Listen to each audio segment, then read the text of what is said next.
Tervetuloa tutustumaan tähän moderniin kulmahuoneistoon Resiinapuiston kupeessa. Parkettilattiat, vaaleat pinnat, lasitettu parveke ja oma sauna tekevät viihtymisestä helppoa. Uudehko yhtiö omalla tontilla on asumiskustannuksiltaan vakaa.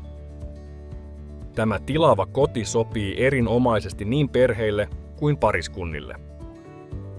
Huoneistoon on asennettu ilmalämpöpumppu varmistamaan asumismukavuuden myös kesäaikaan. Asunnon lattiat ovat tammiparkettia.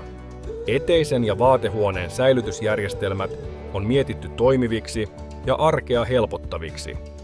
Alueelta löytyvät kattavat päivittäispalvelut. Kähärin koulu on muutaman minuutin kävelymatkan päässä ja päiväkotejakin löytyy lähistöltä useampia. Lähin bussipysäkki on heti talon edessä Köyden Punojankadun varrella ja lähin ruokakauppakin kivenheiton päässä. Onko tässä uusi kotisi? Sovitaan esittely.